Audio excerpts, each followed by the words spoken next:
Other wars had been photographed. World War II was covered from start to finish, in every service, in every theater. For the first time in history, civilians knew something of how their sons, husbands, and brothers lived and died in this vast crucible. The images of this war burned our eyes and spirits and welded us together.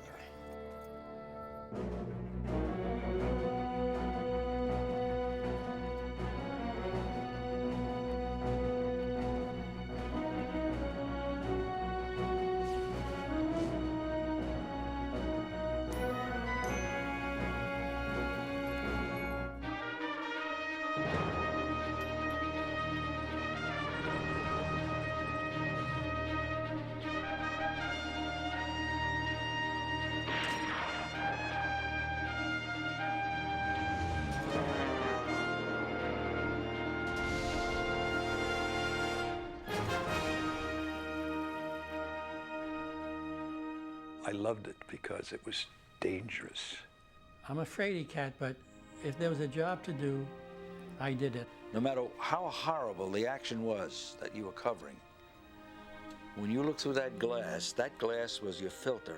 I got carried away one time and got out in front of the gun, shooting the gun firing. And that was a big mistake because the muzzle blast got me and knocked me about 40 feet. Ass over tea kettle. It hit an intersection where we were shot at. The bullets just whizzed by us into the cab of the truck. When you're bailing out of that airplane and you're on the way down, you say, oh no, oh no. But shells, you can't say anything. It comes, you want to yell, stop, I'm here. Those are some of the men who took the pictures by which we remember World War II. Some of their images are immortal. Many have been hidden in the archives for decades. But whether their pictures are famous or not, what you are about to see is unique. War stories backed by the irrefutable evidence of the films they made. In their hands, the camera became a weapon more potent than the rifle. A weapon whose impact resonates even more powerfully now, as memory is transformed into history. In 1941, we were as unprepared to photograph war as we were to wage it.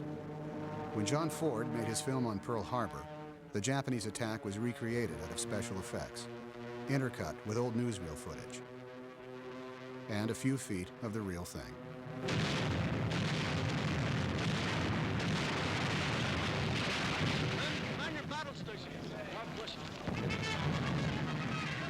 The great Hollywood cameraman Gregg Toland restaged these scenes months after Pearl Harbor.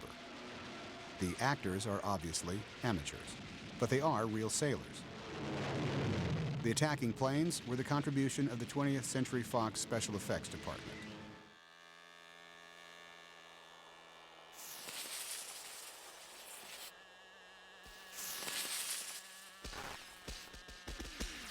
In this outtake, you can see the wires supporting the Model Zero.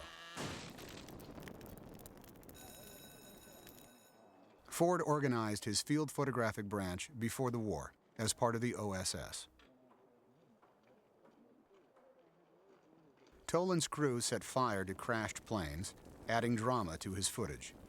But his first cut, a feature-length fictional parable about American unpreparedness, was judged unreleasable. Ford now took a more active hand, cutting December 7th to 34 minutes. He retained much of the miniature footage, also made at Fox. This material, never before seen, was shot in color, though the film was released in black and white. This is Hollywood's version of Pearl Harbor's Battleship Row, and the Ford Toland version of the attack on it. There was authentic footage of the Battleship Nevada trying to escape, but Ford preferred this reconstruction. It matched the rest of his fake footage better. Besides, his goal was not strict authenticity. He was out to stir the nation. There was enough reality in his film to win an Academy Award for Best Short Subject. As Toland and Ford worked on their film in spring 1942, America mounted its first aggressive response to Pearl Harbor. a Navy task force under Admiral Bull Halsey. It carried James Doolittle's flyers and 16 B-25s aboard the Hornet. Hal Kempe was a photographer's mate on the newly commissioned ship. I've heard many stories. Some of them say that we slipped out under the cover of darkness. We went under the Golden Gate Bridge at noon, and we had the planes lined up from one end of the flight deck to the other, and it looked like it was a ferry trip. After we were at sea for about 2 or 3 days, they respotted the flight deck.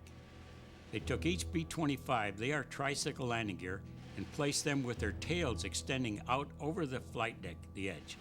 And they put one on each port starboard side until the lead plane had sufficient run for his takeoff. That was 1/3 the normal takeoff distance.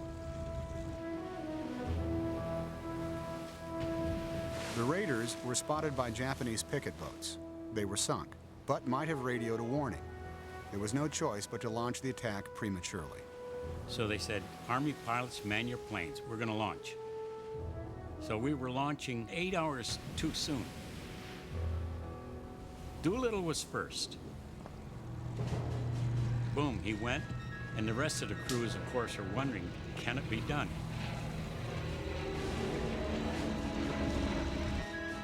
The raiders, all volunteers, had practiced short-run takeoffs on land. A few had practiced from a carrier deck, but never in bad weather. Yet all were safely launched for their 30 seconds over Tokyo. Halsey's concern? The early launch made it impossible for the planes to make safe landings in China. Yet all but 3 flyers survived the raid. It did little damage, except to enemy morale. They carried 4 500-pound bombs each. And that's not very much when you really look at it, but it was enough to put the fear of God into them for a while. The Doolittle raid provoked a huge Japanese counterattack aimed at destroying the U.S. Pacific Fleet.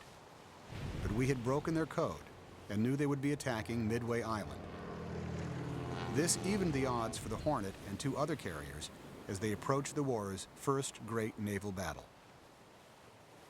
Midway was a pair of tiny coral atolls, vital to the defense of Hawaii. This time, John Ford was present with a film crew. Ford himself operated one of the cameras and was wounded getting these pictures. He would win another Oscar for the film he fashioned from them.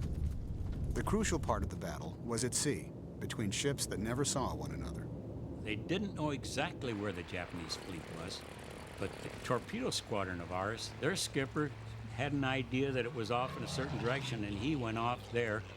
He ran into the whole bunch of them, and they lost 15 or 16 torpedo planes went down.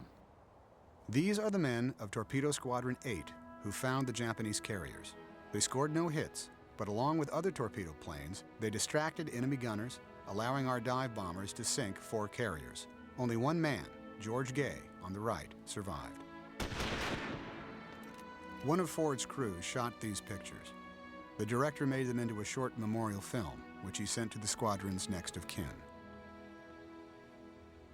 Midway shifted the balance of naval power in the Pacific.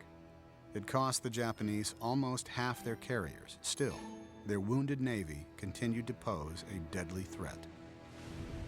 October 1942. The Hornet steams toward the Battle of Santa Cruz near Guadalcanal.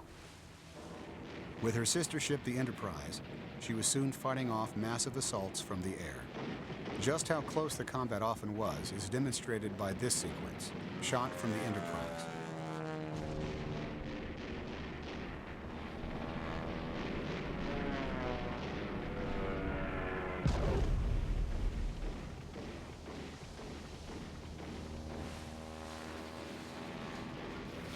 A near miss shakes the Enterprise. An enemy shadow is cast on the flight deck as the ship fights on. The camera catches the wild swing of the huge ship as it takes evasive action. But still, the bombs rain down.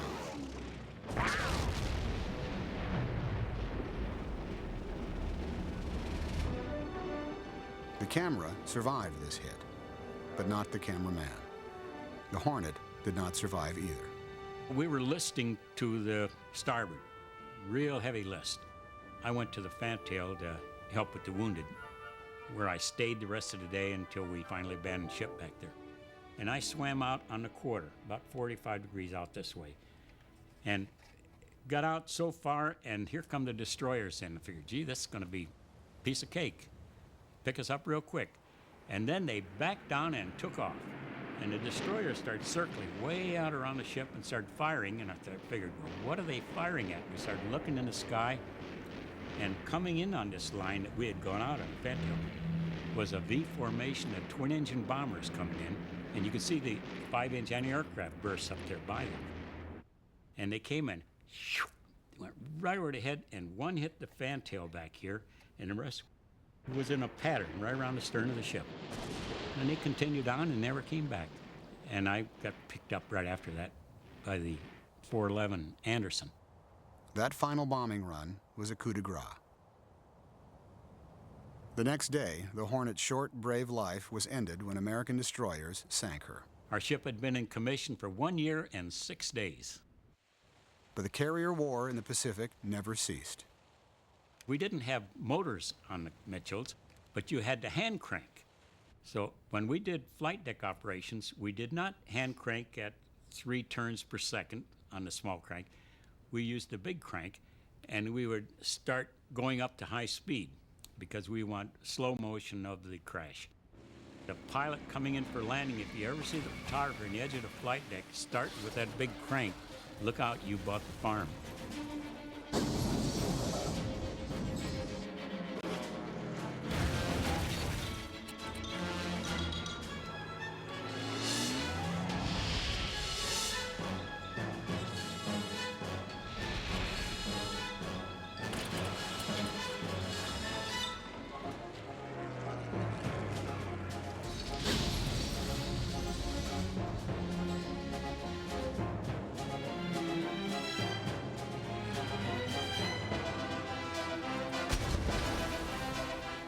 The footage Kempe and his colleagues took on the flight decks forms an eerie ballet of destruction and of unlikely survival.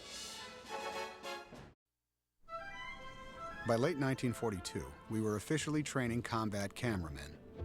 Standard Army issue was the 35mm IMO for movies and the 4x5 speed graphic for stills. Many of the cameramen had been photographers in civilian life. Hal Roach's Culver City studio was a major production and training center. Naturally, the students took pictures of themselves taking pictures. Eventually, about 1,500 men, not a lot for a war this huge, would become motion picture combat cameramen. Many served in the Air Force. On the endless strategic bombing raids over Europe, they worked as bomb spotters, recording damage for intelligence analysts.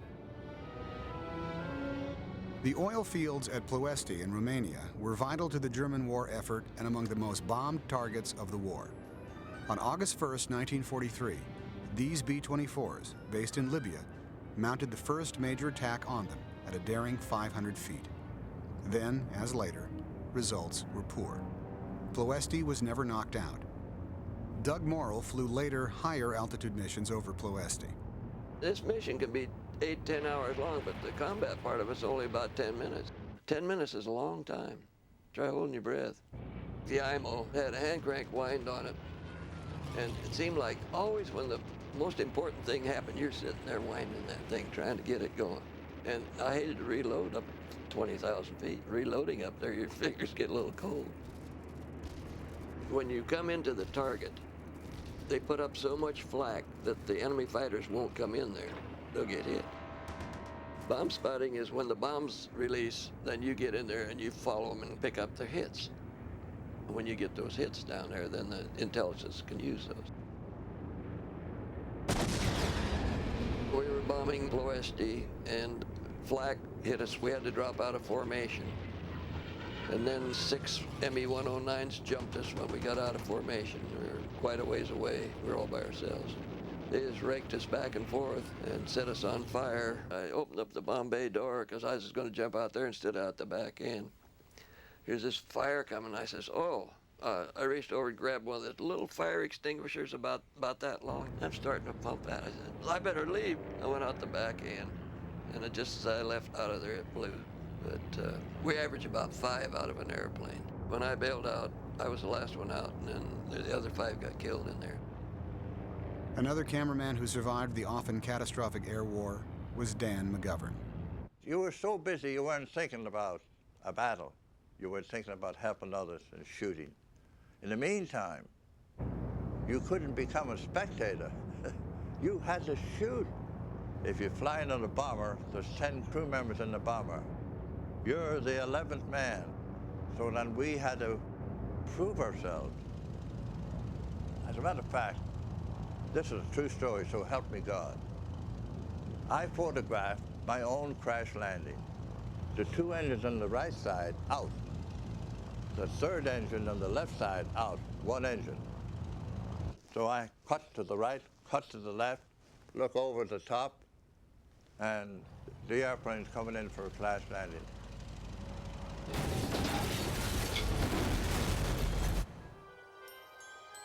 You don't think about it. You're so excited. You're not scared, but you're scared after. When you come back, you're just shaking. We dropped over 2 million tons of bombs on Europe, but never matched the results promised by air power advocates. This war, like all wars, would be won on the ground, as Norman Hatch learned when he made the Tarawa landing in 1943. I was riding with Jim Crow, who was a battalion commander. He wasn't happy with having me there because, as he had told me earlier, he didn't want any goddamn Hollywood Marines with him. And I had to testify to him that I was a regular Marine, a shot expert. If I needed a rifle, I could pick one up and do something with it. And he said, all right, you can come with me, but don't get in my way. So I was sitting up on the engine hatch right alongside of him and was shooting what was going on.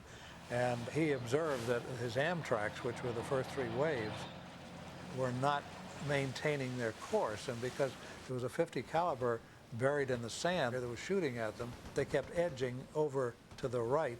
And Crow could see his front disappearing because of this maneuver. So he told the coxswain to put the damn boat in right now. We ran up on the reef. The ramp wouldn't go down. So all of us had to go up over the side, which is kind of difficult to do with 70, 80 pounds of gear on your shoulder. We got to the beach and we were exhausted because you can't walk through water without having a lot of resistance. And loaded down with gear and everything else, it just drained you completely. So it took us a couple of minutes on the beach to get oriented. Hatch was pinned down with the rest of the invaders. There was nothing to do but shoot. Combat footage with a previously unknown ferocity. The emplacements that were there by the Japanese were really fantastic. They'd built a concrete bunker, and then they covered it with sand, then they covered it with logs, then they covered that with sand.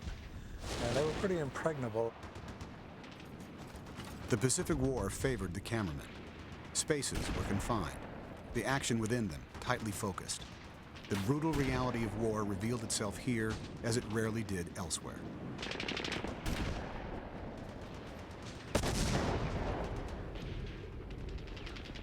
Hatch caught the Marines and their enemy in combat in the same shot. That was luck. I was up on top of this enclosure and somebody said, here they come, and I just turned and swiveled and there it was, and I just kept on shooting. Had the Japanese mounted a coordinated counterattack on that first day, they might have driven the Marines back into the sea.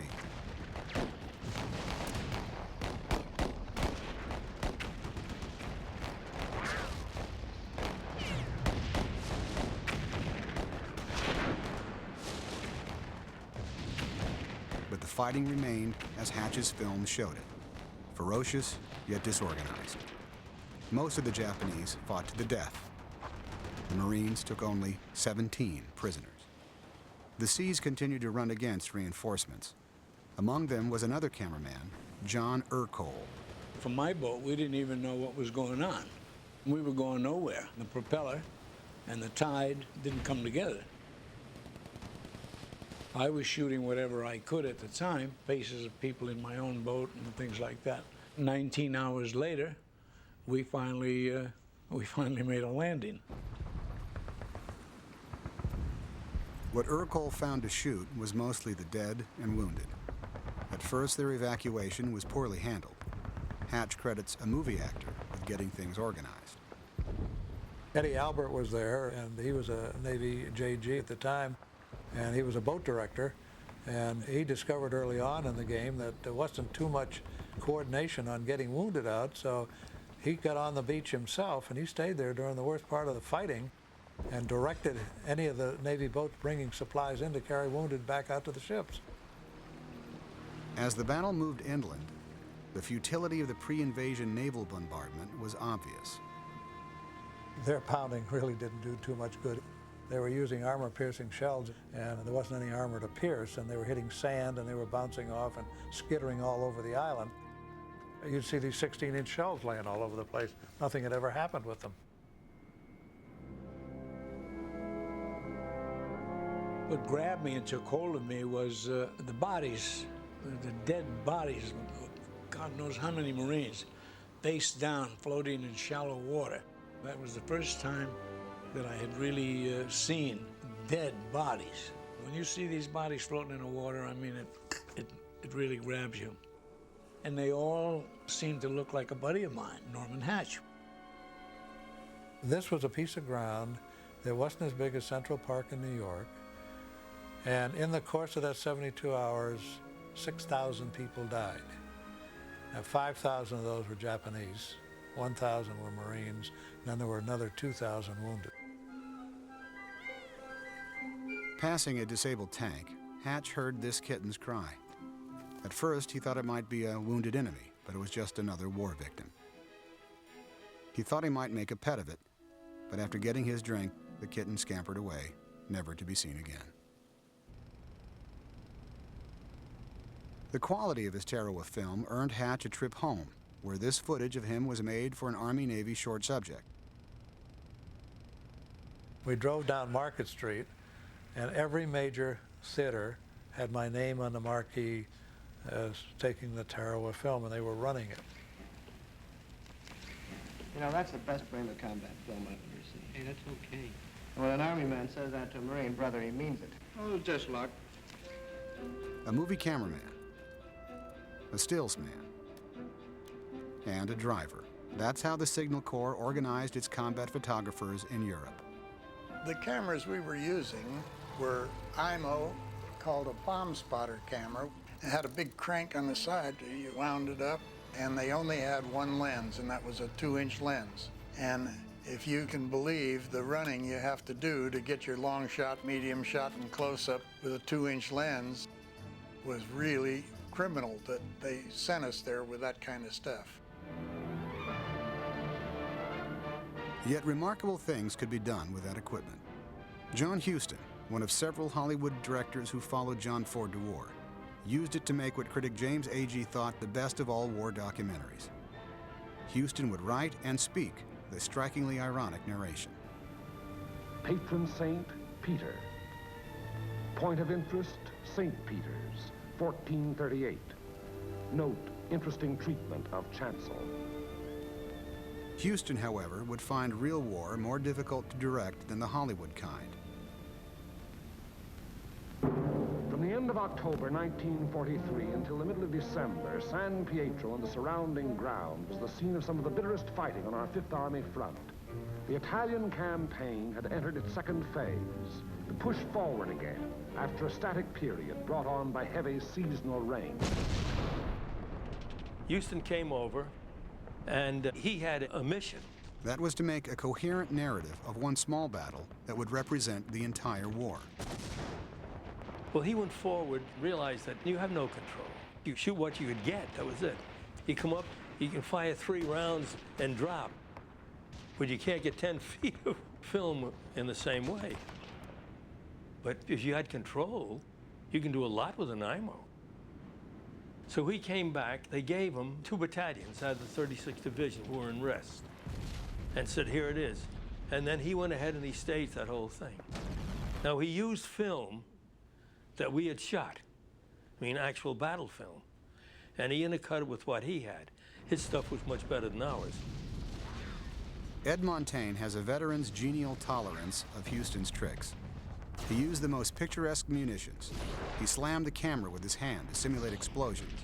He even posed American GIs as dead Germans. But he scared the poor 36. It was a nervous outfit. And he'd have them going up a hill, and he'd take a percussion grenade and throw it down the hill, and yell, "Grenade," and Christ, they'd die. Some of the stuff he got was just great. I admire him for what he did, but I resented the fact that I would get critiques from New York. Major Houston's men were able to do this, why can't yours? I had the same people. Didn't speak very well of me, did it?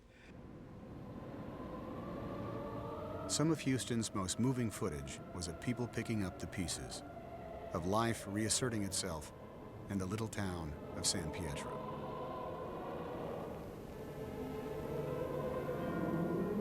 And the people prayed to their patron saint to intercede with God in behalf of those who came, delivered them, and passed on to the north with the passing battle.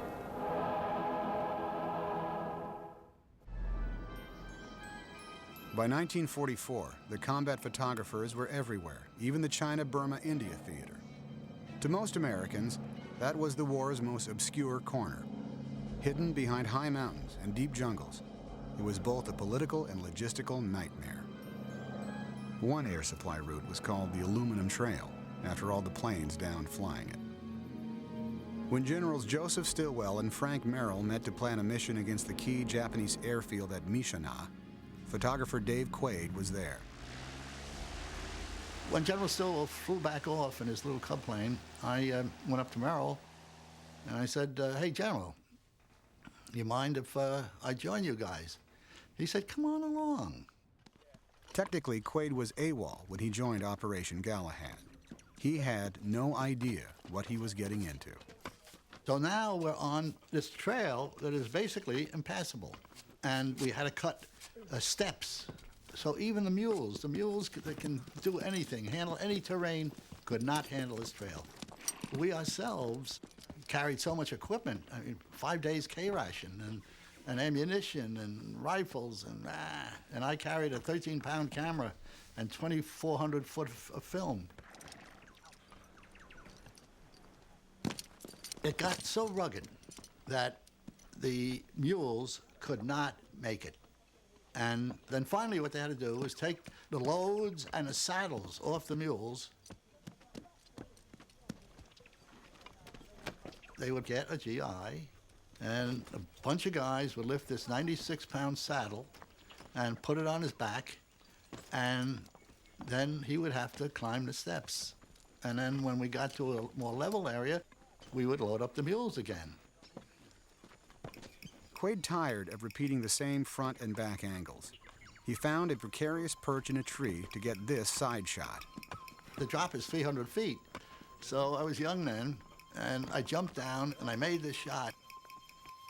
On the way to Mishina, Merrill's marauders twice encountered Japanese patrols.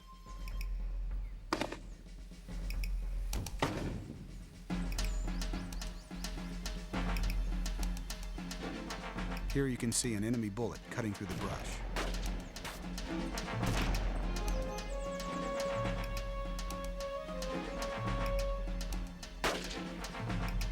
During the skirmish, Quaid stepped into the open to get this shot of a fallen foe and the American who killed him.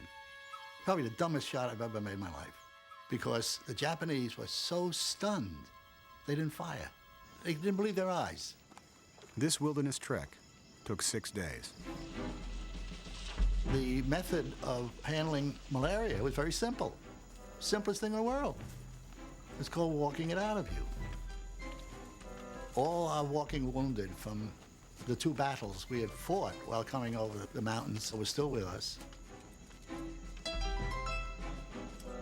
The weary marauders still took the airfield by surprise, but the Japanese continued to hold the nearby town. I became fascinated with the 88th Fighter Squadron. It had death's heads on their P-40F airplanes, and they were only about 1.5 miles from the Japanese bunkers. So they could make one climbing turn and come down right on the bunker, and they were great for support for the American and Chinese surrounding Mishina. I was always interested in unique ways of looking at things. So I thought it would be great if I could put my movie camera into the P-40 on a dive bombing run. I see them up there, and I see them make their turn, and down they go. And I see him right on the back of the captain, all the way down, and the captain pulls out after he released his bomb, and this guy is still following the bomb down. And there's this terrific blast, and I see him trying to fly through the blast, and he can't get any altitude, but he comes in and he crash lands at the end of the strip. When the flight leader landed, Quaid thought a strategic retreat was in order. He was, after all, responsible for wrecking the plane. And he comes up to me and he says, "Quaid," he says, "get out of here." He said, "4 more and you're a Japanese ace." I think it's one of the funniest lines of World War II. He said, Dave, don't take it too much to heart. He said, "We really want to get P-51s. June 1944. The Marines land in the Marianas, within bomber range of the Japanese home islands. The late Richard Brooks was in charge of collecting the exposed footage. When the landing boats came in for the landing at the beach, because the cameramen came in first. The reason they came in first was that they could photograph the Marines coming in to make the invasion.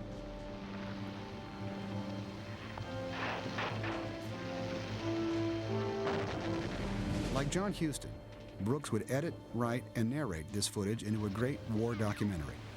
Also, like Huston, he would become an Oscar-winning Hollywood writer-director after the war. The Japs bring down another one of our planes.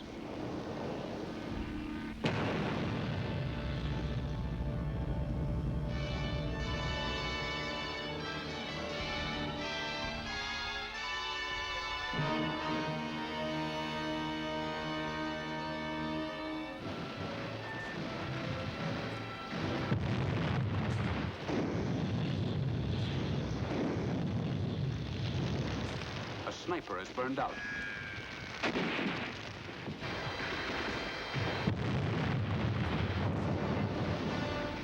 A Jap makes a run for it.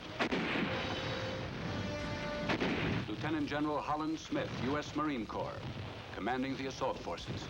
He was known to his men as Howlin' Mad Smith. Brooks was working up the nerve to ask him a question. I made sure to get some shots of General Schmidt up against the skyline and against the sea. And so walking back to his Jeep, I said, "May I ask you a question, sir?" And he said, "Go ahead." I was a corporal. And I said, "Is there any way, General, that our combat cameramen can carry sidearms?" He said, "What do you mean?" I said, "Well, we don't have any arms. We just got the camera. And when somebody's shooting at you, it's easier for you if you can shoot back, even if you don't hit them." He said, "Listen, I don't even care if you got film in the camera. I want those cameras there, and I want them there all the time. Because in front of the cameras, those cameras, whether they got film in it or not, those are the eyes of the world. And there are no cowards in front of a camera."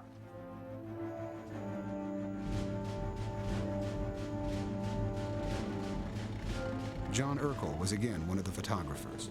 The sniper, wherever he was, I'm in his sights. And I got to move back and forth in order, he's trying to hit me in the foot.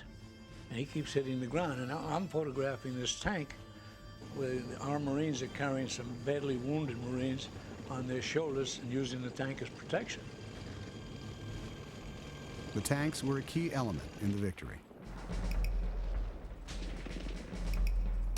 This footage was shot in color, but like these pictures from inside a tank, it was released in black and white.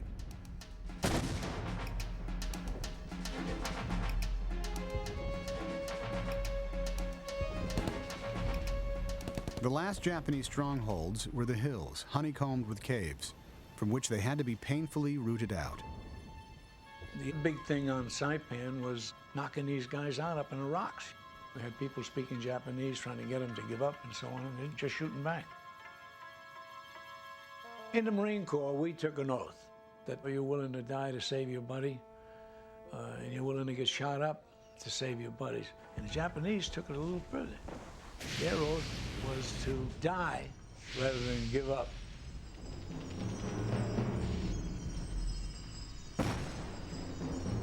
They were told we had to kill our own children to get in the Marine Corps or consume our parents as food, all kinds of stories that these people had been told. As always, only a handful of Japanese soldiers surrendered. Mostly it was civilians who gave up. But even some of them were too terrified to do so. There's a shot on Saipan where I come across a woman. There's a cut in the cliff, and she's maybe 50, 60 yards away from me. She's got a child standing here, a baby in her hand, and she spots me. Now she sees the camera, which is on a gun stock, but she doesn't know it's a camera. So as I raise it up, she kicks this kid off the cliff, throws the baby off the cliff, and she takes a dive. Now that's all on film. Not only maybe 4 seconds. That's the fear that these people were embedded with. This shot of the dead child, one of the most pathetic images of the war, was not released at the time.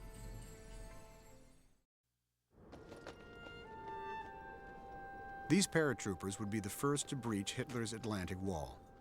They would land in Normandy in the pre-dawn darkness of June 6, 1944. Forerunners of history's greatest amphibious landing. The bombers were next. Every D-Day plane carried broad identifying stripes. This defense against friendly fire used up all the white paint in England. Carl Volker remembers that morning. On D-Day, we flew twice. We went out early in the morning. It was really too dark to do much. I was photographing the bombs going down on the beach. They brought sandwiches and coffee out to the runway. We stayed right with the plane. It was rebombed, refueled, and we went back out again. But we went across the channel and we saw the boats and the ships from Torquay, which was southern England, all the way across. And it was quite a sight to see so much equipment being moved across the channel. They were bumper to bumper.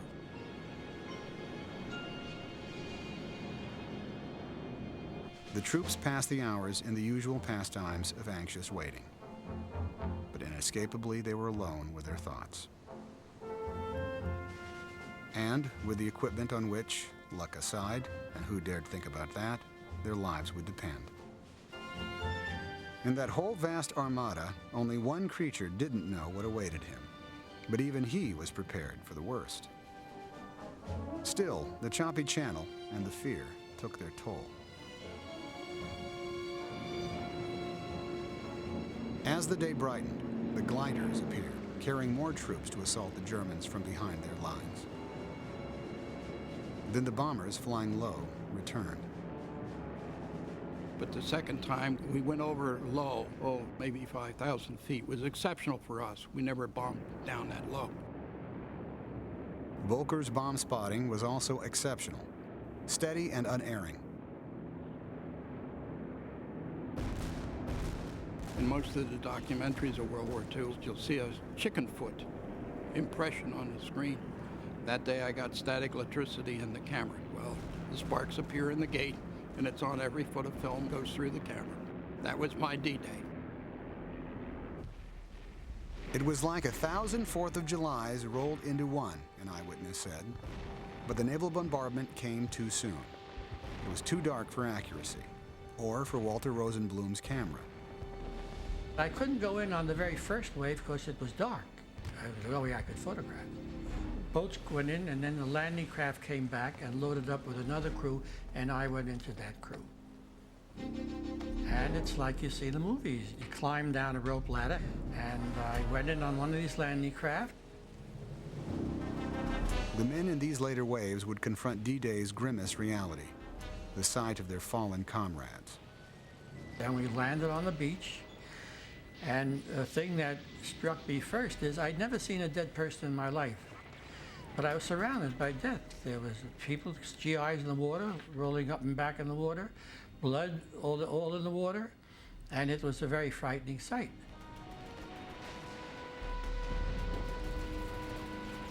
The Signal Corps cameramen lived with a bitter irony.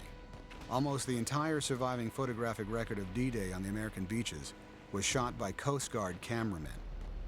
The film exposed by Rosenblum and the other men of the 165th Photo Company on the beaches would be lost. By late morning, the beachhead was established. By the end of the day, the cameramen were ready to surrender their hard-won footage. We turned our footage into the Beachmasters, and they sent a colonel over who went to each Beachmaster and picked up the film, put it all in a duffel bag, put it on his shoulder, and went out to a ship. Going up the side of the ship, he dropped it over the side, and all the film was lost.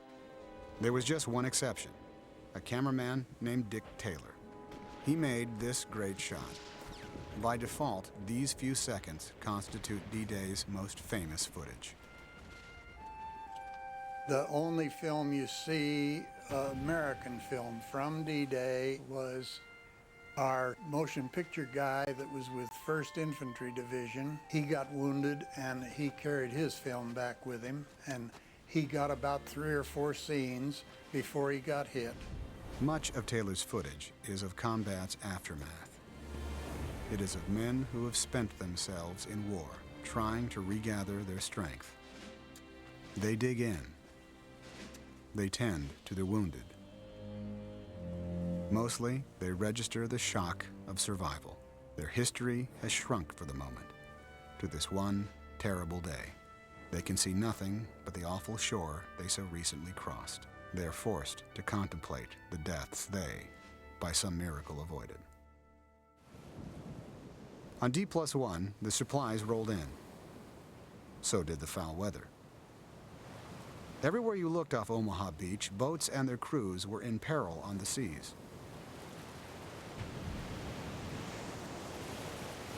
Walter Rosenblum was there shooting stills. So was his motion picture partner, Val Pope. There was a couple of sinking boats that I presume had been shelled, and a young Army lieutenant swam out with a life raft in order to bring back the people off the boat.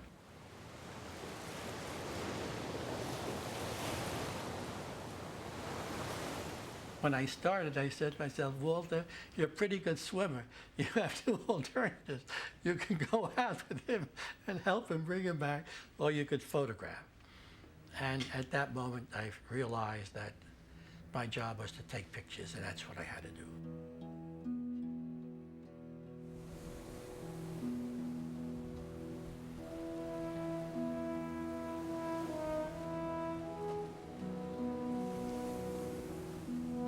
These stills and the perfectly matched movie footage helped fill some of the gaps left by the lost D-Day pictures. Tragically, Val Pope would be killed in action a few days later.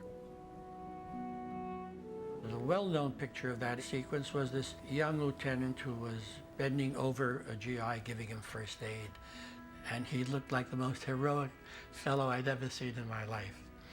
And I was very happy to be able to make that photograph, because to me it epitomized what the war was about. People who came to fight for what they believed in.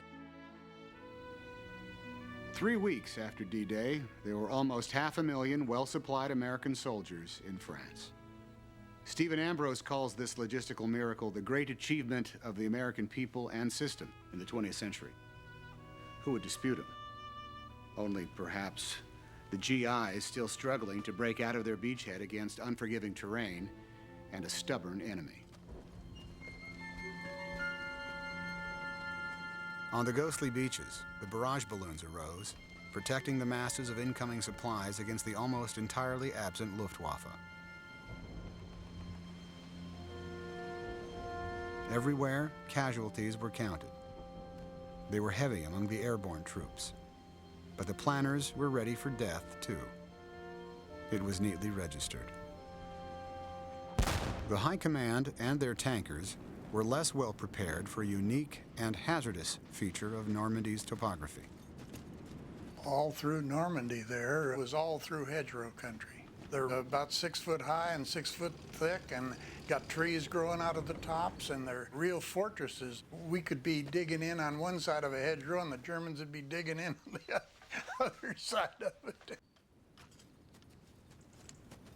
There would be little openings with gates and stuff through them, and guys would have to attack through those damn things. They're over the top of one. The hedgerows, first planted in the Middle Ages, frustrated the war of movement, but not for long.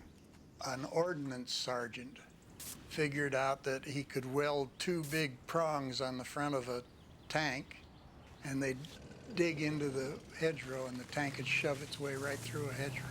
And after we got that, made it a lot simpler.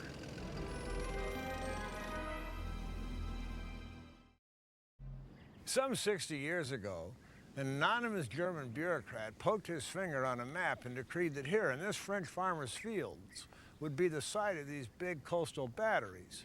They're still there today, silent, yet ominous reminders of the way in which war intrudes itself on ordinary human life. And yet that life has an amazing stubbornness. The guns may thunder, but the fields must still be harvested. The geese have to cross the road, even if it's choked with military traffic. The ordinary skein of human life goes on, and our cameraman recorded that, too.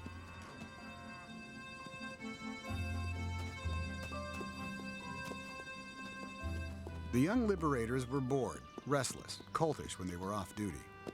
These American airmen discovered these horses in a Norman pasture. One of them was an Oklahoma cowboy, who for a moment gracefully recaptured one of civilian life's lost pleasures. It was not commonly known that our pre-invasion bombardment killed a lot of French people who were living behind the line. I was always amazed at the fact that the French people I photographed didn't blame the Americans for what was taking place. They regarded us as the liberators, even though it was our bombs that killed some of the people who lived there. There was a sweetness in these welcomes and a certain haste. After the Normandy breakout, it finally became a war of movement. And for this Free French Tank Battalion, it was a very personal war, as Russ Meyer learned when he joined them. Right off the bat, took our Jeep right with the tank, like the French tank. We'd go right between them. His best wartime buddy, Bill Tease, was already with the French unit. He would lend his name to the title of Meyer's first post-war erotic hit, The Immoral Mr. Tease. Needless to say, the French tankers were welcomed with special warmth as they rolled through their native land. The Americans were included in that welcome. And they would all say, "Oh, Americain, très bien." There was danger on these roads, too. We go down the street and the guy says, "Stop it." He says, "Just stop right now. Don't go. There's a bunch of Germans right down that road. Now get the hell out of there." Forewarned, they engaged in a brief, violent firefight. This time, they took prisoners. I'd love to know the guy today. Because if we hadn't been warned, we'd have had someone had gotten our tonsils. But they weren't always so lucky. In a later engagement, they took heavy losses. As was so often the case in tank battles, the wounds were ghastly and hard to accept. As some of the tankers struggled to free a trapped comrade, others rethought the battle and refought it. There was a desire to protect the home front from war's harshest realities. If these had been Americans, these pictures might not have been taken. You didn't want to get GIs, though. No, you didn't want a GI die. If it was, I would get something where at least the American wouldn't be readily recognized. I was concerned about their family, that would see somebody in the newsreels. But Paris was nearly at hand, less than 3 months after D-Day. As the liberators approached, the communist-led underground rose against the Germans.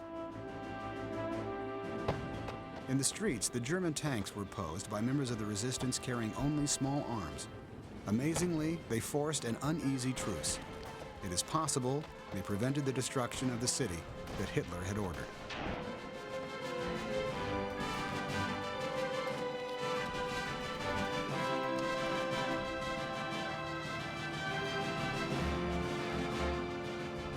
The honor of entering Paris first was given the Free French forces. But as their leaders boldly showed themselves, gunfire erupted. It was de Gaulle and I forget which other officers and so forth that were there. I'm sure Leclerc had to be there. The city had not been fully cleared of German troops and their French sympathizers. They all came marching down the Champs-Élysées as part of the parade. And there were some snipers and there were shots fired. And of course everybody ducked. The street fighting was actually intense and deadly.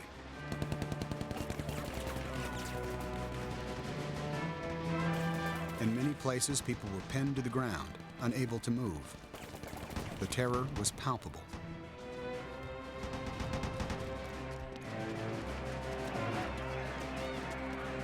Reprisals against French collaborators were swift and harsh. That was not the end of French vengeance.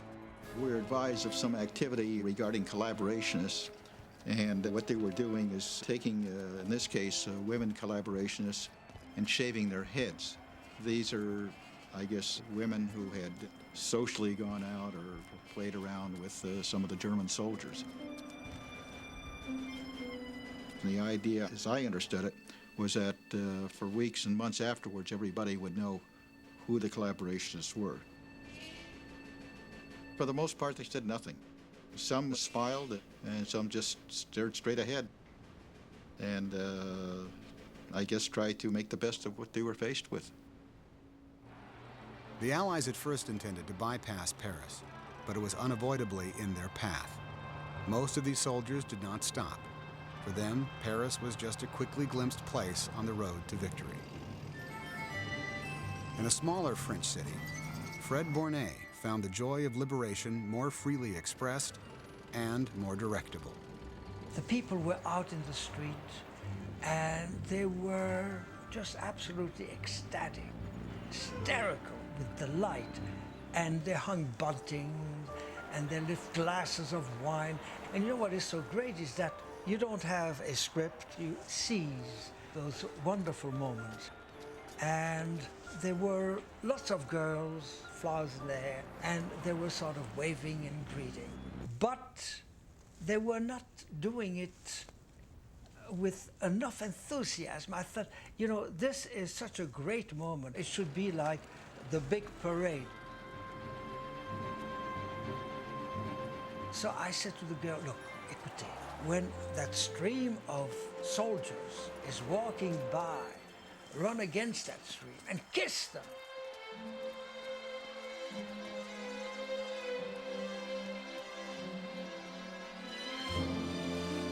And I cried. That was the release. And then they offered me soup and fried eggs, and they were waving flags. You have a feeling that you're doing something that is worthwhile. In the fall of 1944, American eyes were fixed on Europe, where headquarters spoke, overconfidently as it turned out, of the war's end being in sight, almost within reach. No such claims were made for the war in the Pacific. Combat there was as brutal and furious as ever. But many of its fighting men felt isolated and ignored. Navy cameraman Sam Sorensen. The Marines that I worked with were happy to have some pictures taken of them. In the Pacific, they were so lonely. You never saw a woman. One of the reasons that I was happy to work with the Marines was because we got better pictures of combat action. Peleliu, September 1944. The fury of the naval and air bombardment was unprecedented. For 3 days, we shelled that thing. When we approached those islands, it looked like little nice green rolling hills.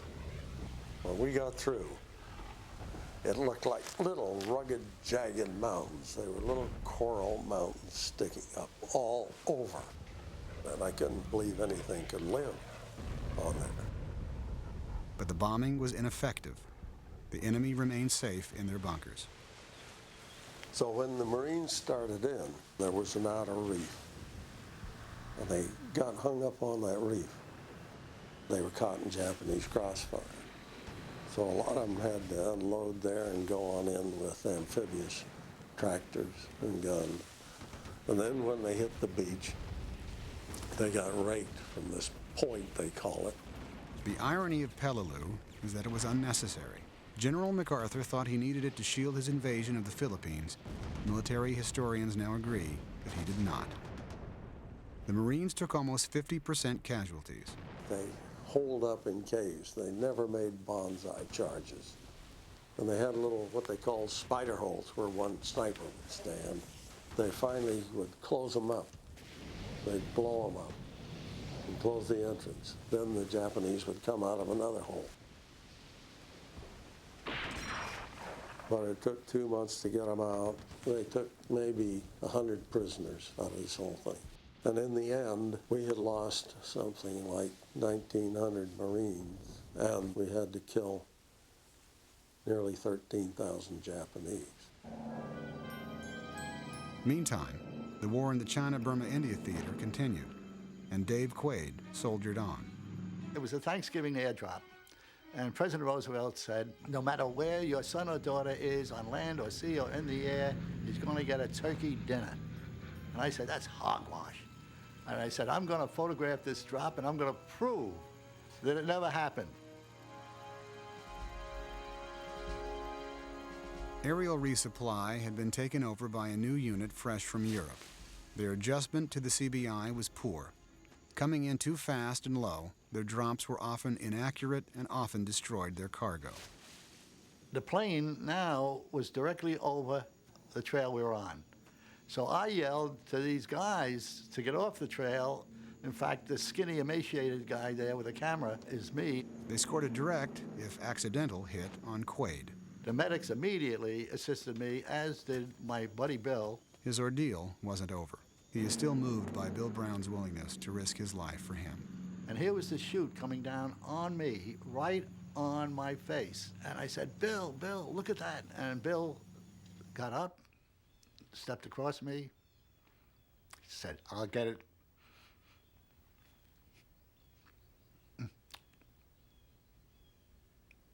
So, there was a puff of wind, and it blew just past my head, and Bill didn't have to sacrifice himself.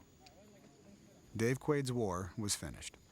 He would spend the rest of it in hospitals, having multiple operations on his shattered leg. Here I am, leaving the war, taken out by a bag of mule feed. In northern France, the fighting slowed as the snows came. The bad weather helped mask a huge German buildup, 24 divisions, near the Ardennes forest. The Ardennes were cruel in the sense that it was critically cold, and it was very difficult to find somewhere that you could hide from. The Ardennes did not have big trees. You had to be very careful and get down at the base of a tree trunk and dig as deeply as you could to protect yourself from the standpoint of getting injured or finished. In December, the Americans manning this line were often isolated in small units. Communications between them were poor.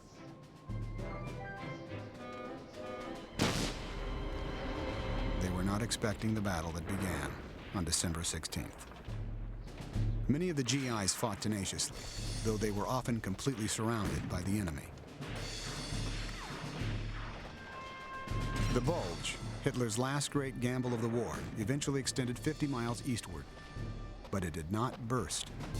It's hard to see from these pictures, but this engagement eventually involved more soldiers, 600,000 of them, than any battle in U.S. history. 20,000 Americans died in the Ardennes. Another 20,000 were wounded. Among them was a cameraman named Jim Bates, who had been in the war since D-Day. At the Bulge, he did what a lot of GIs did. He hitched a ride on a tank. Their motors provided warmth. I rattled this one tank and I asked him if I could ride on the back, and the lid flew open. He says, "Can you fire a machine gun?" I said I had my basics with 11th Armored Division, and my guys, they picked me up bodily practically and put me in the bow gunner's position. Bates didn't know it, but he was heading into battle with German Tiger tanks. He grabbed these unique shots of a German ambulance aiding one of their wounded tank crews. I could see that the number 1 tank had passed an open area and was firing uphill. And about that time, I could hear this ka-thunk, and the tank commander says, "Get the hell out of here, they're shooting at us broadside." About that time, that second boom came along, and it felt like a train hit me in the back. I didn't know whether I was dead or alive, and I could hear him screaming, "If you're not hit, get up as soon as you can, because if he gets that tank started again, he's going to run over you." And I looked back, and my camera was laying directly under the tank treads. Well, that's what made me move. And they were on the radio, and they said, "You get up here right quick with the medic's jeep." He said, "This photographer's been hit, and there's not enough of them left to hardly photograph the rest of the war." And I said, "Well, I'll ride on the hood. I don't care." I said, "I can lay down and at least be a warm place to be for a bit." Ignoring his wounds, Bates kept on shooting as the tank rumbled toward the rear. Rosie saw me, the fellow I normally work with. He was my buddy and shooting partner, and he said, "The hospital's right next door. I'll take you over there." I said, "Not yet. Get on your typewriter, and I'm going to dictate to you what, where, why, and when." He says, "You won't quit, will you?" And I said, "No way." The situation remained fluid for days, especially for Doug Wood. Ailing with flu, he took refuge in the basement of a command post. He sent his driver and stills man for more film, then fell asleep. He did not hear the order to evacuate the CP when it came under fire. My still guy at that time was a new guy, a replacement, and he told the driver, whose name was Ivan Babcock, he says, "Babcock, there's some guys over there in funny hats, and I think they're shooting at us." And the driver told me, he said, I could see their tracers going through past my nose. But he wouldn't stop, like the other guys had stopped there, and they captured him. And he just drove right on through and let them keep shooting at him. What Babcock drove through was the Malmedy Massacre. It was the war's worst atrocity visited on American soldiers. Somewhere between 71 and 129 GIs, the number remains in dispute, were rounded up and shot by SS troops. They had infiltrated our lines, some of them wearing American uniforms. In this last-gasp German effort, many of their troops were teenagers. The Germans all escaped serious punishment for Malmedy at the war crimes trials. The weather lifted in late December, and air operations resumed. I was fortunate enough, or unfortunate, whichever way you want to look at it, to lead the greatest air combat battle of World War II. There was 8 of us. We had climbed up over the field, and we were what they call joining up. When 900 German fighters made an attack on the front on January 1st, 1945, the squadron leader, and a squadron would normally be 12 airplanes, we only had 8, he couldn't see them. And he said, "You take over the flight." And I dropped 5 of them right on the field. The pilots, armed with their gun cameras, were also combat cameramen. Hitler had decided that he would deploy all of the fighters he had to knock out the fighter fields to support the Battle of the Bulge. And they were going to do it in early December, which would have been very effective. Weather wasn't good. They put it off and said, January 1st, these guys will all be in bed. It was all over the front. It wasn't just at our field, it was at the British field. It was at all the northern airfield. I later got a hold of Hermann Göring's interviews. In those interviews, Göring said the largest loss that the German Luftwaffe ever had was the loss on January 1st. Mel Paisley, who was also this film's chief researcher, was decorated with the Distinguished Service Cross. Over the course of the war, he shot down 9 planes.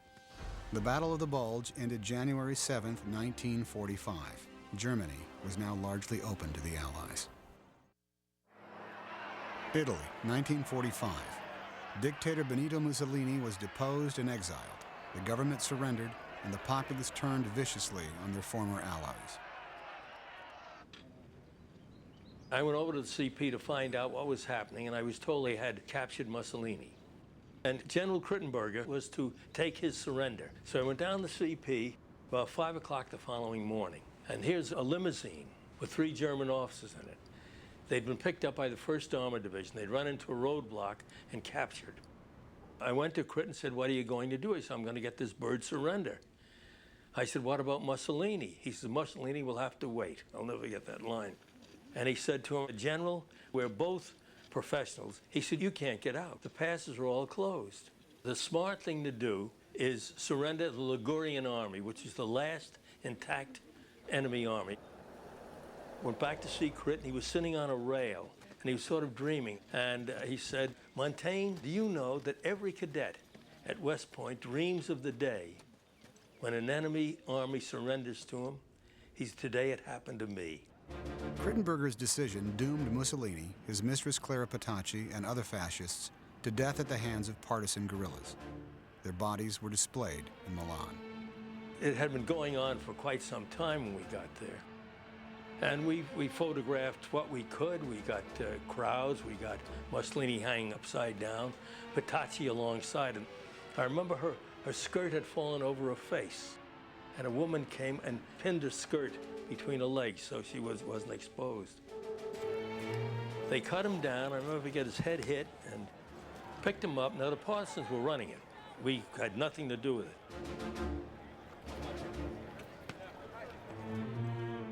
They took him over to the morgue. There were bodies all over the place. You had to walk him on 2 or 3 bodies to get to where Mussolini was. And I asked the morgue attendant, I said, can you get him in the light? He said, Lieutenant, he said, if I move him, his head will fall apart. So we got Petacci, pulled her over, and put her head on his shoulder. It became quite a famous shot. Meantime, Nazi Germany was in its death throes, but it desperately fought on. Everything that could happen to me, photographically speaking, did happen that day. The place was Cologne. The date was March 6th, 1945. The street fighting was intense. It was often impossible to tell soldiers from civilians. Sometimes the victims caught in the crossfire were entirely innocent.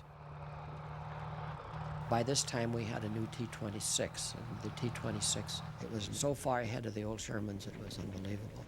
This German tank that was sitting right in front of the Cologne Cathedral had knocked out a number of our tanks and just causing havoc. They had control over that whole area. Bates followed the tank into battle and, scrambling for position, got this great footage of armored combat. I heard our T-26 coming up. The first shot went in and cut the legs off of the tank commander and the Tiger. And in the film, you can see the armor-piercing shell going through the bottom of the picture. And immediately, the driver and the bow gunner, they climbed out, but the second shot, shrapnel had gotten them too.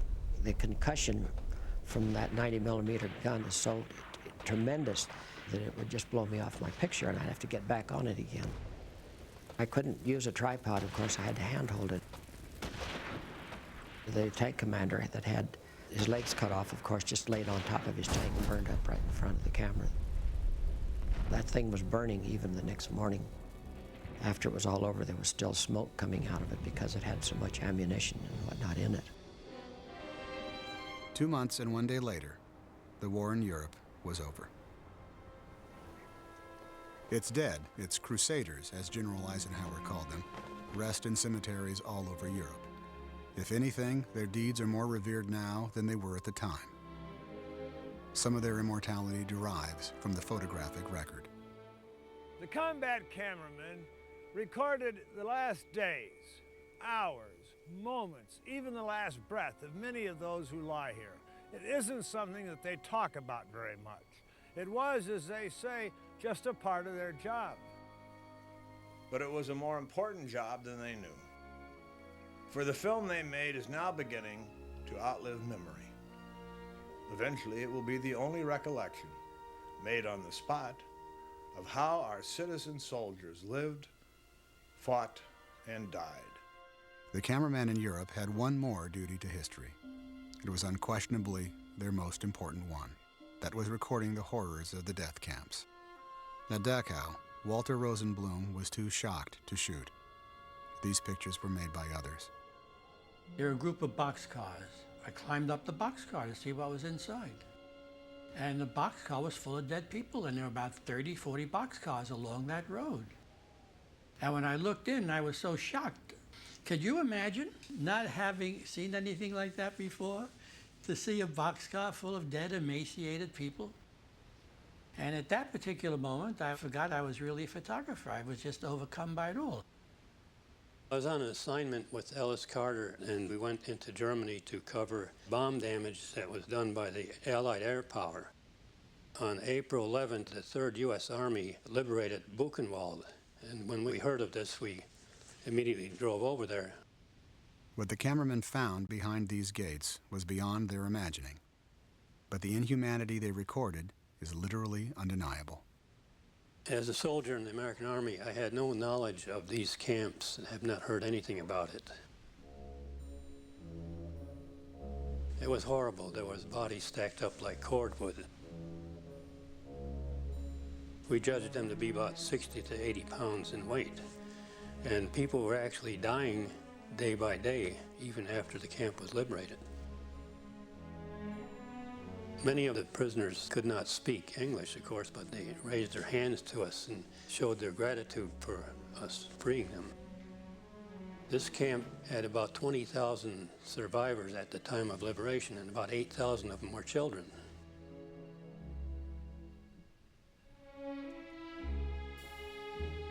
There was a section where they displayed tattooed skins, which were made into lampshades and book covers. The German commandant's wife would select tattooed men to be doomed to die and then use their skin.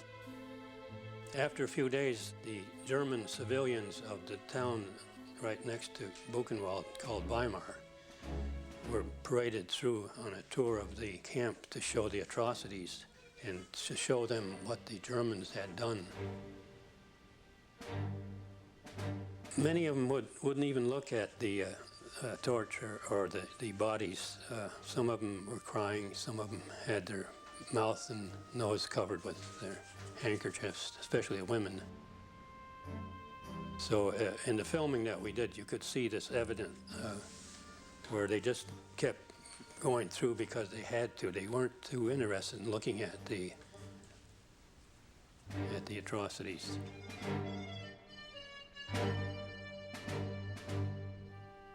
There was a lot of people that didn't believe in this. They didn't believe that that happened. But here we had it on film. I think in all the time that I was over there, this experience stood out pretty much in my mind, and it took a while to get over it. It was something that you wouldn't want to see, you wouldn't want to go through again. The horrors of the concentration camp had a more immediate effect on Art Mainzer. After what he had seen, he yearned for normalcy. I met her in Paris, the day before the Battle of the Bulge started. Believe it or not, we were walking down the boulevard and it started snowing, and my buddy and I saw these two lovely looking ladies under an umbrella, so we sneaked in under the umbrella with them and introduced ourselves. Now, I made the decision after I covered the Buchenwald assignment. I said, now if I ever get back to France alive, I'm going to ask Germaine to marry me. Being a camera unit, we had like 3 16mm cameras and a couple of speed graphics for the still photos. We had gotten some cases of champagne that the Germans had previously looted from the French, so we got it back to France. And a lot of French people showed up because in this suburb of Paris, they had not had a formal wedding like this during the occupation, so it was quite an event for them. It was a June wedding, the month after VE Day. These pictures were his unit's gift to the bride and groom. The Mainzers would live their lives together in the United States until Germaine passed away in 1998, after almost 53 years of marriage. Iwo Jima, February 1945. As the Americans came closer to the Japanese mainland, fighting in the Pacific grew still more bitter. The bombardment crumbled one side of Iwo's key bastion, Mount Suribachi, but it took 5 bloody days for the Marines to fight their way to its summit. When the Marines set out to place a conqueror's flag on Suribachi, they still encountered resistance. But they persevered, and the flag was raised. Unfortunately, it lacked properly heroic proportions. Something would have to be done. It was too small to be seen by anybody. So the commanding general down there figured we better get a bigger flag. So they went out and got some of the LSTs that were there and One of the LST commanders said, well, when we stopped at Pearl, we got a big flag, but we've never flown it. My boss came to me and said, would you make sure that you send photographers up, because this is going to be considered the official flag raising? So I said, sure, and I got in touch with Janoust and Bob Campbell. Bill Janoust was a movie man, Bob Campbell was still, and they hooked up with Rosenthal going up the hill. That was Joe Rosenthal of the Associated Press, a civilian photographer who had taken these pictures of the landing. These are the shots Janoust took on that second climb. A few days later, he would be killed in action. He would not live to see the images he made. People would always contest whether or not this was the first or whether the other one was the first and everything else. But Bob Campbell didn't like the position that the other two cameramen were in, so he got off a little bit over to the side, and he's got a beautiful picture of the first flag coming down and the second one going up at the same time. It was Rosenthal, however, who got the immortal shot, and a lifetime's controversy, for he shipped all his pictures back unseen and undeveloped. Joe gets on a boat about 4 days later and goes to Guam, and he's bombarded by all the press guys there saying, well, what was this picture? They have seen it now, but they want to know what he thought about it, and he says, I don't know. He said, maybe it's that picture I posed with all the men under the flagpole and the typical bonsai raising their rifles. And that word posed got into the lexicon of the problem. It's hung in there for years and years and years. That thing we have fought for 50 years to try to straighten out. And I thought at the end of the 50th anniversary we had it pretty well resolved, but I think it'll probably go on for another 50. The comparison between the movie footage and Rosenthal's image is definitive. He took exactly the same shot Janoust did from virtually the same position.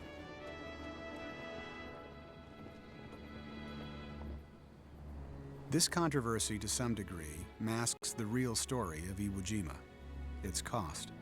Almost 7,000 Marines died here, along with 21,000 Japanese.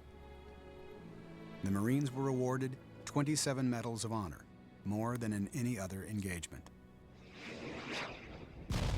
Manila, spring of 1945.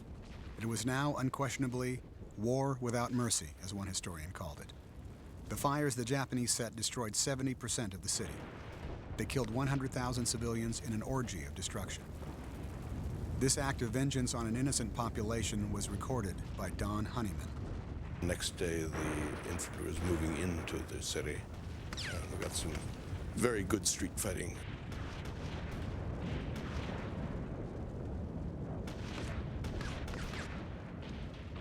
Honeyman then joined forces surrounding the presidential palace outside the city. We were leaving the palace aside and going to the gardens, which included the other side of the river. We had the north bank of the river, and they had the south bank, so we made a crossing of the river in assault boats. I watched one wave of boats go over, and they didn't seem to have any trouble, so I figured it was safe to go on the second one. And we got out in the middle, and the Japanese began to shoot at us from the side of the river which we thought was ours, which we thought was hardly fair.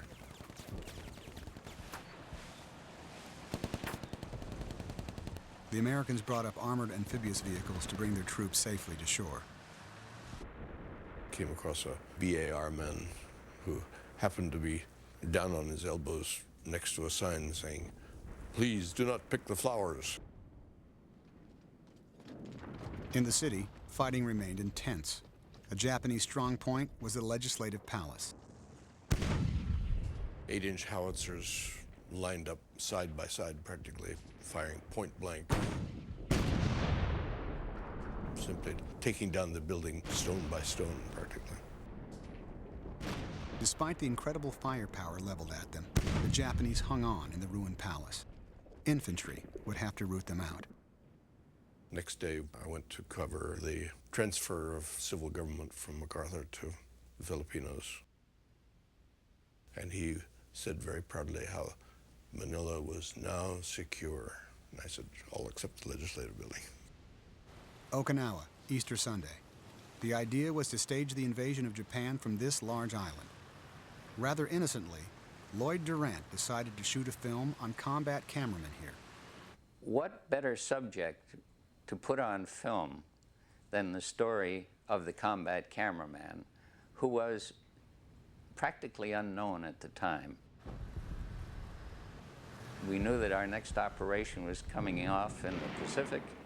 So I said, well, let me go out there, let me find the cameramen we have out there, and presumably they will be in on the action, whatever it may be, and I want to be there photographing them, photographing the action.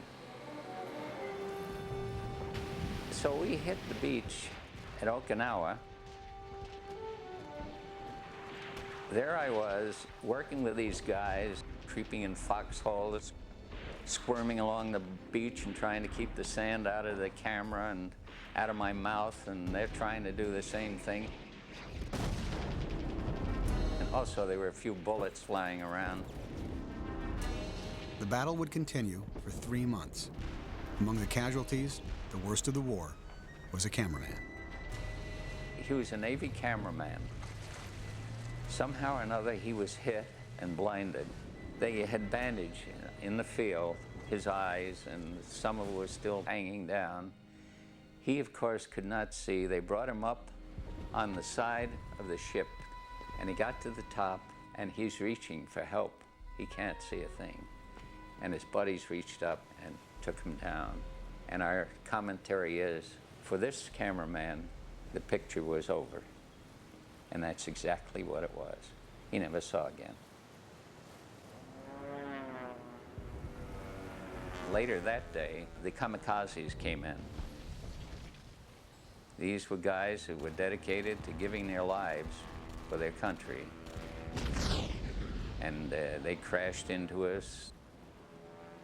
Our anti-aircraft guns were working at them full time.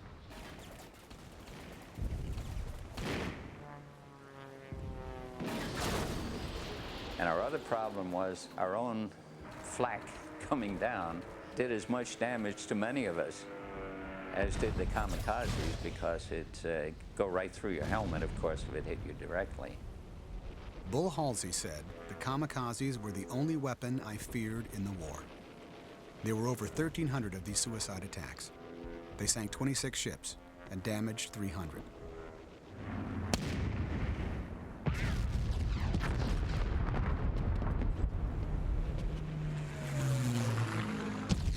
The photographic record of these attacks includes some of the most astonishing footage of the war. There were many near misses, as this one turned out to be. But most of the Navy casualties at Okinawa are attributed to kamikazes.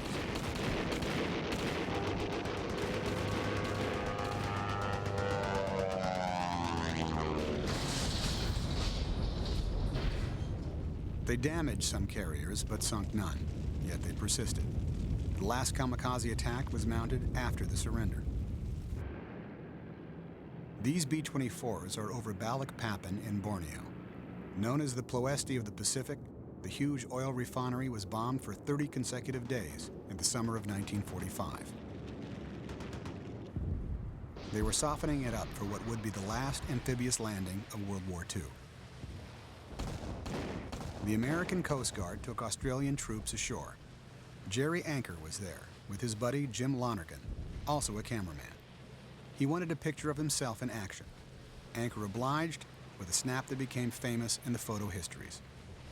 When the landing craft hit the beach at Balikpapan, I said, "Oh my God, that idiot." And I pulled up my 4x5 and shot the picture of him. And I only took one picture of it, and it turned out to be a prize winner.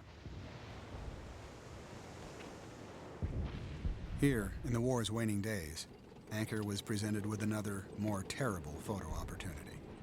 I had been following this Australian infantryman with a flamethrower around, I guess, for probably a half hour. And it just so happened that when he shot this flamethrower into this cave, this Japanese soldier came running out in flames, and I was able to photograph the entire sequence. To this day, I can still smell the stench of that burning body. That one anonymous soldier, dying in agony, vividly symbolizes the waste of war. Multiply his fate 100,000 times and you begin to comprehend Hiroshima and Nagasaki. But not entirely, for as many people died later of radiation poisoning as died in the initial blasts. We are told these lives were traded for the many more that would have been lost on both sides in an invasion of Japan. But all we know for sure is that the atomic bombs brought the war to an abrupt end and finally stopped all the killing at over 40 million. At Nagasaki, as at the concentration camps, the combat photographers had one last service to render. Dan McGovern speaks for all those who entered this charnel house. My effort was to show the world what the atomic bomb had done to a nation, what it had done to human beings. The Shirayama School in Nagasaki sucked out hundreds of kids through the windows. I remember one particular scene that I shot, and I couldn't figure out what was wrong with this particular person. It reminded me of a monk, or just of the Christ with his staff, and he was standing up on a rise looking over the hill of Nagasaki from the Urakami Valley. He was a radiologist from the Nagasaki Teaching Hospital, which is just down below the hill. He told me then that he had lost his wife, that he was suffering from radiation sickness. 2 days later, he was gone. Where people were sitting when the bomb exploded, permanent shadows were burned. It was the same way with things. You can paint over the shadows, but you cannot erase them. That was my effort to it, because we showed the burned bodies of children. People would cry out, "Let's not do this again." Yet we do. These pictures have been duplicated in every war for over a half-century. The children reach out to us in their abandonment, their incomprehensible loneliness. The soldiers offer what comfort they can. These men and these children share the terrible bond of war. But the soldiers will soon move on. They will not know the fates of these orphans with whom they shared their humanity for a moment. These pictures ought to assure centuries of peace. They do not. But it may be that after the shooting stops, the combat cameramen achieve their finest hour.